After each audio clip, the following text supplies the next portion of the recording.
राम राम जी। माँ अन्नपूर्णा माता की कहानी। जय श्री कृष्णा, राधे राधे। माँ अन्नपूर्णा महाव्रत मार्च मास के कृष्ण पक्ष पंचमी से प्रारंभ होता है और मार्ग से शुक्ल षष्ठी को समाप्त होता है। यह उत्तमोत्तम व्रत 17 दिनों का होता है और कई भक्त 21 दिन तक भी इसका पालन करते हैं।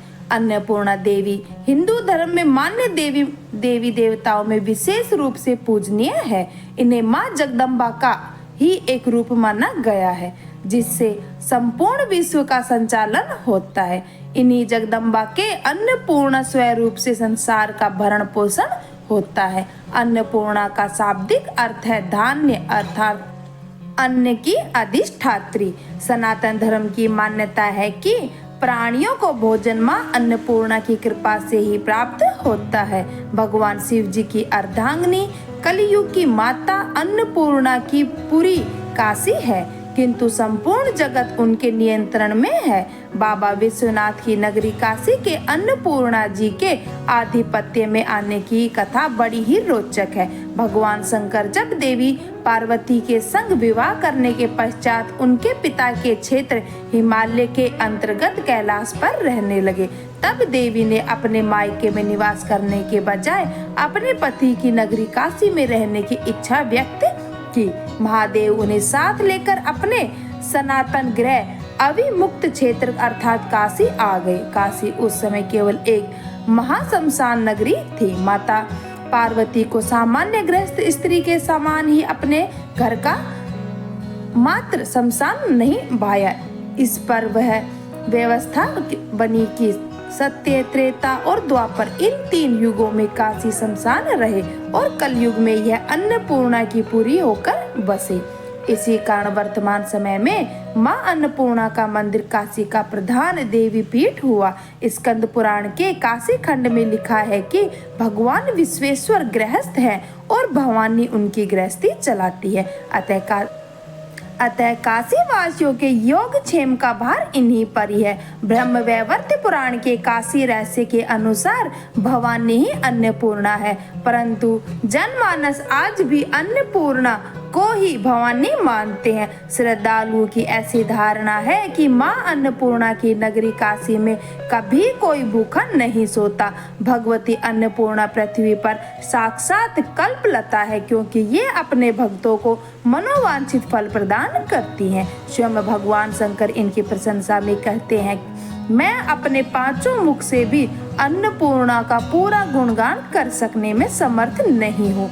यद्यपि बाबा विश्वनाथ काशी में शरीर त्यागने वाले को तारक मंत्र देकर मुक्ति प्रदान करते हैं, तथापि इसकी याचना माँ अन्नपूर्णा से ही की जाती है। ग्रस्त धन धान्य की तो योगी ज्ञान वैराग्य की भिक्षा इनसे मांगते हैं। अब आइए श्रवण करते हैं माता अन्नपूर्णा की कथा। एक समय की बात है, काशी निवासी धनंजय की पत्नी का नाम सुलक्षणा था। उसे अन्य सब सुख प्राप्त, केवल निर्धनता ही उसके दुख का एकमात्र कारण थी। यह दुख उसे हर समय सताता रहता था। एक दिन सुलक्षणा पति से बोली, स्वामी आप कुछ उद्यम करो तो काम चले, इस प्रकार कब तक काम चलेगा। सुलक्षणा की बात धनंजय के मन में बैठ गई और वह उसी दिन विश्वनाथ शंकर जी को प्रसन्न करने के लिए बैठ गया और कहने लगा, हे देवादिदेव विश्वेश्वर, मुझे पूजा पाठ कुछ नहीं आता है, केवल आपके भरोसे बैठा हूँ। इतनी विनती करके वह 2-3 दिन भूखा प्यासा बैठा रहा। यह देखकर भगवान शंकर ने उसके कान में अन्नपूर्णा अन्नपूर्णा अन्नपूर्णा इस प्रकार 3 बार कहा। यह कौन क्या कह गया, यही सोच में धनंजय पड़ गया कि मंदिर में आते ब्राह्मणों को देखकर पूछने लगा, पंडित जी अन्नपूर्णा कौन है। ब्राह्मणों ने कहा, तू अन्न छोड़ बैठा है, सो तुझे अन्न की ही बात सूझती है, जा घर जाकर अन्न ग्रहण कर। धनंजय घर गया और अपनी स्त्री से सारी बात कह सुनाई। वह बोली, नाथ चिंता मत करो, स्वयं शंकर जी ने यह मंत्र आपको दिया है, वे स्वयं ही खुलासा करेंगे, आप फिर जाकर उनकी आराधना करो। धनंजय फिर जैसा का तैसा पूजा में बैठ गया। रात्रि में शंकर जी ने आज्ञा दी की और कहा, तू पूर्व दिशा की में चला जा। और वह अन्नपूर्णा का नाम जपता जाता और रास्ते में फल खाता और झरनों का पानी पीता जाता। इस प्रकार वह बहुत दिनों तक चलता गया। वहां उसे चांदी सी चमकती वन की शोभा देखने में आई। उसने वहां सुंदर सरोवर देखा और उसके किनारे कितनी ही अप्सराएं झुंड बनाए बैठी थी, एक कथा सुनाती और सब मिलकर माँ अन्नपूर्णा इस प्रकार बार बार कहती थी। यह गहन अर्थात मार्गशीर्ष मास की उजेली रात्रि थी और आज से ही यह व्रत का प्रारंभ था। जिस शब्द की खोज करने वह निकला था वह उसे वहां सुनने को मिला। धनंजय ने उसके पास जाकर पूछा, हे देवियों, आप यह क्या करती हो? उन सब ने कहा, हम सब माँ अन्नपूर्णा का व्रत करती हैं। धनंजय ने पूछा, व्रत पूजा करने से क्या होता है? यह किसी ने क्या किया भी है? इसे कब किया जाए? कैसा व्रत है और कैसी विधि है? मुझसे भी विस्तार में बतलाओ। वे कहने लगी, इस व्रत को सब कोई कर सकते हैं। 21 दिन तक के लिए 21 गांठ का सूत लेना चाहिए। 21 दिन यदि न बने तो एक दिन उपवास करें। यह भी न बने तो केवल एक कथा सुनकर प्रसाद ले। निराहार रहकर कथा कहें तथा कथा सुनने वाला कोई न मिले तो पीपल के पत्तों को रख सुपारी या धृत कुमारी वृक्ष को सामने रख दीपक को साक्षी कर सूर्य, गाय, तुलसी या महादेव को बिना कथा सुनाए मुख में दाना न डालें। यदि भूल से कुछ पड़ जाए तो एक दिवस फिर उपवास करें। व्रत के दिन क्रोध न करें और झूठ न बोलें। धनंजय बोला, इस व्रत को करने से क्या होगा? वे कहने लगे, इस व्रत को करने से अंधों को नेत्र मिले, लूलों को हाथ मिले, निर्धन के घर धन आए, बांझन को संतान मिले, मूर्ख को विद्या आए। जो जिस कामना से व्रत करे माँ उसकी इच्छा पूर्ति करती है। वह कहने लगा, बहनों, मेरे पास भी धन नहीं है, विद्या नहीं है, कुछ भी तो नहीं है। मैं तो दुखिया ब्राह्मण हूँ, मुझे इस व्रत का सूत दोगी? वो बोली, हाँ भाई, तेरा कल्याण हो, हम तुम्हें अवश्य देंगे। ये इस व्रत का मंगल सूत ले। धनंजय ने व्रत किया। व्रत पूरा हुआ तभी सरोवर में से 21 खंड की सुवर्ण सीढ़ी हीरा मोती जड़ी हुई प्रकट हुई। धनंजय उस अन्नपूर्णा कहता जाता था। इस प्रकार न जाने कितनी ही सीढ़ियां उतर गया तो क्या देखता है कि करोड़ों सूर्य से प्रकाश मान अन्नपूर्णा का मंदिर है। उसके सामने सुवर्ण सिंहासन पर माता अन्नपूर्णा विराजमान है। सामने भिक्षा हेतु शंकर भगवान खड़े हैं। देवांगनाएं चंवर डुलाती हैं, कितनी ही हथियार बांधे पहरा देती है। धनंजय दौड़कर जगदम्बा के चरणों में गिर गया। देवी उसके मन का कलेश जान गई। धनंजय कहने लगा, माता, आप तो अंतर्यामिनी हो, आपको अपनी दशा क्या बताऊं? माता अन्नपूर्णा बोली, तूने मेरा व्रत किया है, जा, संसार तेरा सत्कार करेगा। माता ने धनंजय की जिह्वा पर बीज मंत्र लिख दिया। अब तो उसके रोम रोम में विद्या प्रकट हो गई। इतने में क्या देखता है कि वह काशी विश्वनाथ के मंदिर में खड़ा है। माँ का वरदान ले धनंजय घर आया। सुलक्षणा से सब बात कही। माता जी की कृपा से उसके घर में संपत्ति उमड़ने लगी। छोटा सा घर बहुत बड़ा गिना जाने लगा। जैसे शहद के छत्ते में मक्खियां जमा होती है, उसी प्रकार अनेक सगे संबंधी आकर उसकी बड़ाई करने लगे। कहने लगे, इतना धन और इतना बड़ा घर, सुंदर संतान नहीं तो इस कमाई को कौन भोग करेगा? सुलक्षणा के संतान नहीं है, इसलिए तुम दूसरा विवाह करो। निश्चय होते हुए भी धनंजय ने दूसरा विवाह करना पड़ा और सती सुलक्षणा को शोक का दुख उठाना पड़ा। इस प्रकार दिन बीतते गए। फिर अगहन मास आया। नए बंधन में बंधे पति से सुलक्षणा ने कहलाया कि हम व्रत के प्रभाव से सुखी हुए हैं, इस कारण यह व्रत छोड़ना नहीं चाहिए। यह माता जी का ही प्रताप है जो हम इतने संपन्न और सुखी है। सुलक्षणा की बात सुन धनंजय उसके यहाँ आया और व्रत में बैठ गया। नई बहू को इस व्रत की खबर नहीं थी। वह धनंजय के आने की राह देख रही थी। दिन बीतते गए और व्रत पूर्ण होने में 3 दिवस ही बाकी थे कि नई बहू को खबर पड़ी। उसके मन में ईर्ष्या और ज्वाला धधकने लगी। नई बहू सुलक्षणा के घर आ पहुंची और उसने वहां भगदड़ मचा दी। वह धनंजय को अपने साथ ले गई। नए घर में धनंजय को थोड़ी देर के लिए निद्रा में आ दबाया। इसी समय नई बहू ने उसका व्रत का सूत तोड़कर आग में फेंक दिया। अब तो माताजी का कोप जाग गया।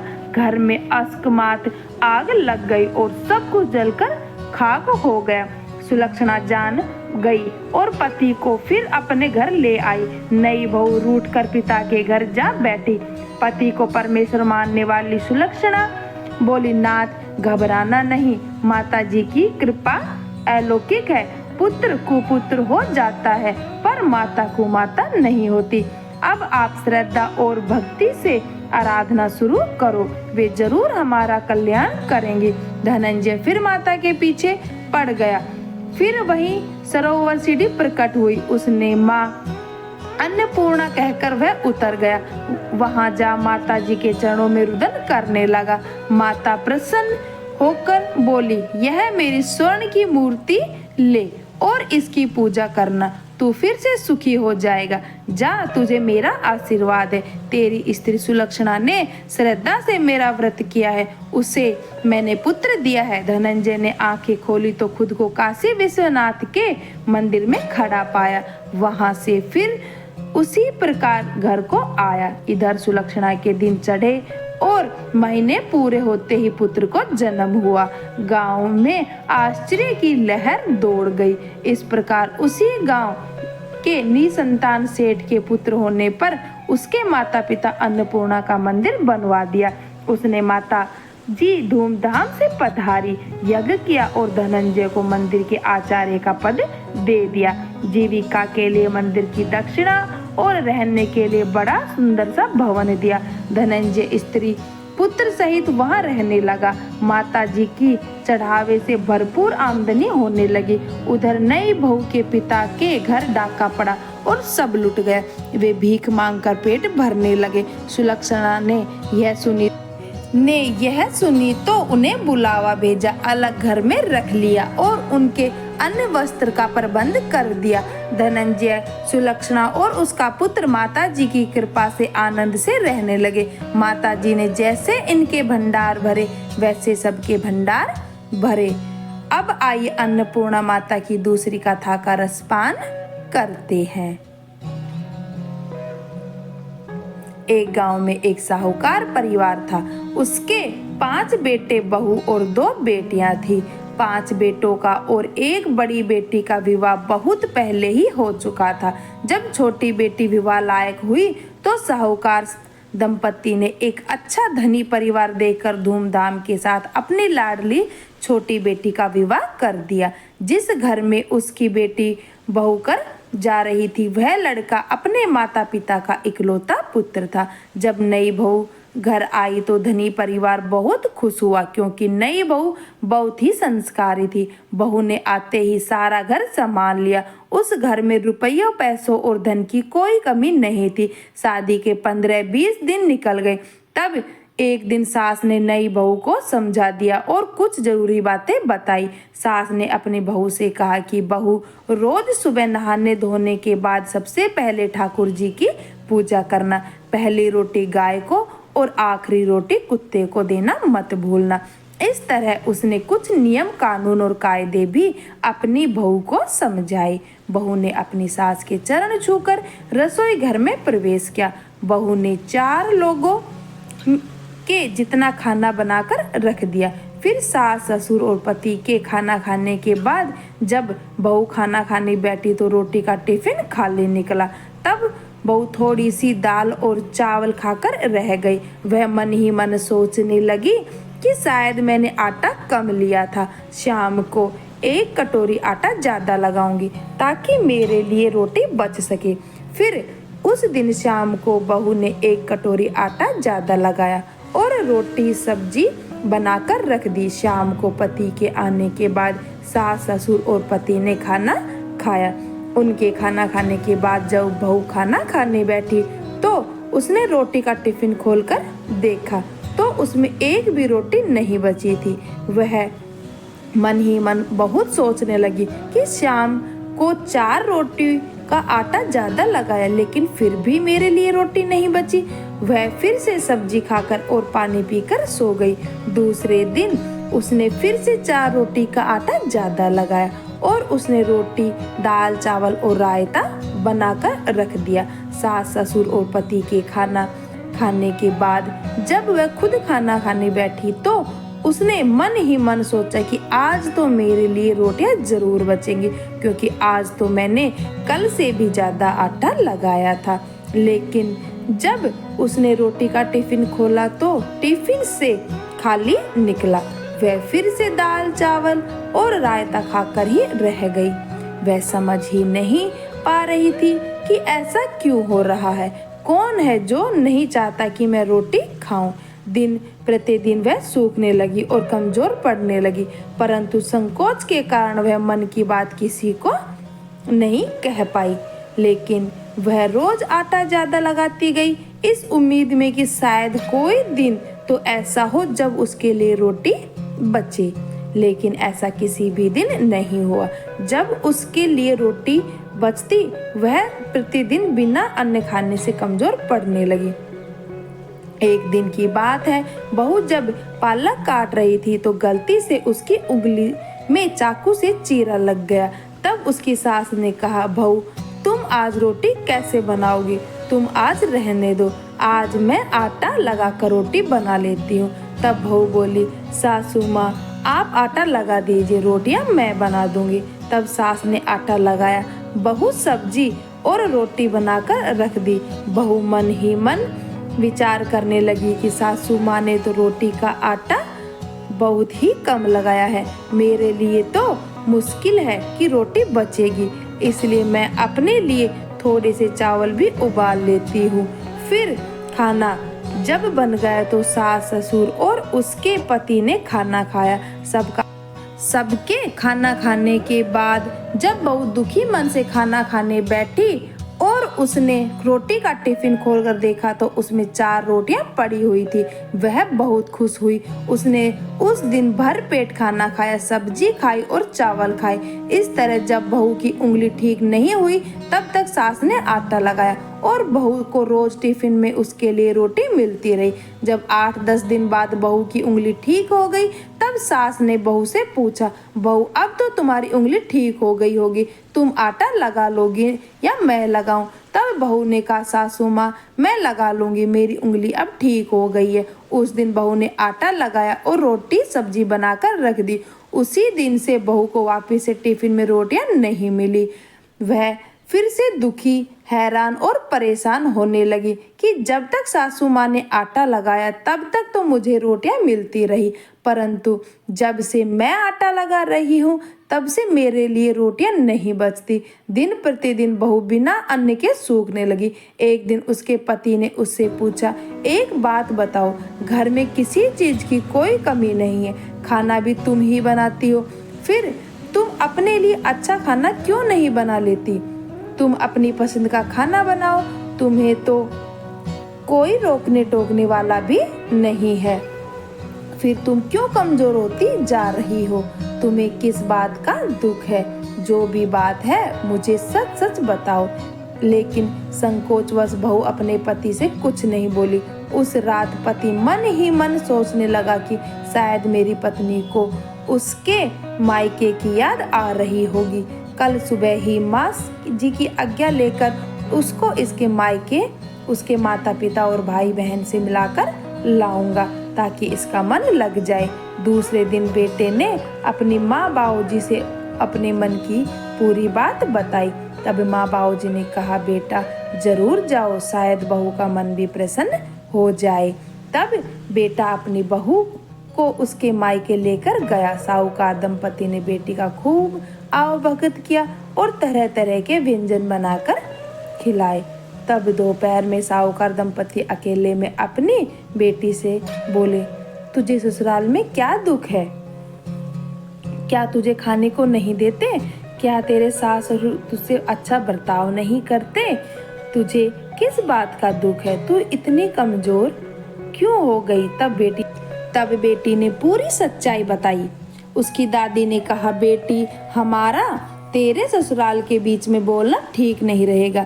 बेटी, तेरे से माँ अन्नपूर्णा नाराज है। अब की बार तू पूरी बात अपने सास ससुर और पति को बता देना, सब ठीक हो जाएगा। तब साहूकार दंपति ने अपनी बेटी और दामाद को खूब सारा धन देकर विदा किया। जब बहू ससुराल में आई तो उसने अपने सास ससुर और पति के सामने रोटी वाली पूरी सच्चाई बताई और यह भी बताया कि जब मेरी उंगली में चोट लगी थी तब सासू माँ ने 8-10 दिन तक आटा लगाया।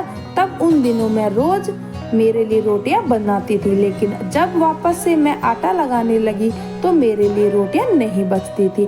तब सास को पूरी बात समझ में आ गई। सास अपनी बहू को चौके अर्थात रसोई में लेकर गई और आटे के डब्बे में से आटा निकाला। बहू के सामने आटा लगाने के बाद परात में एक कोने में गूथे हुए आटे को रखा और गूथे आटे पर अपने 5 उंगलियों की छाप छोड़ दिया। सास ने बहू से कहा, शायद यह मेरी गलती है कि मैंने तुझे नहीं बताया। अब देखो बहू, यह चिन्ह माँ अन्नपूर्णा और माता लक्ष्मी का माना जाता है। ऐसा करने से घर में कोई सदस्य भूखा नहीं रहता। उस दिनों के बाद बहू आटा लगाने के बाद खुद के हाथ की उंगलियों का चिन्ह आटे पर छोड़ने लगी। उस दिन से बहू के ऊपर भी माँ अन्नपूर्णा और माता लक्ष्मी प्रसन्न रहने लगी। अब उसके लिए भी रोटियां बचने लगी और वह भी भरपेट खाना खाने लगी। जय हो माँ अन्नपूर्णा की, जय हो माँ लक्ष्मी की। गुथे हुए आटे पर 5 उंगलियों का निशान माँ अन्नपूर्णा और माँ लक्ष्मी की उंगलियों का छाप होता है।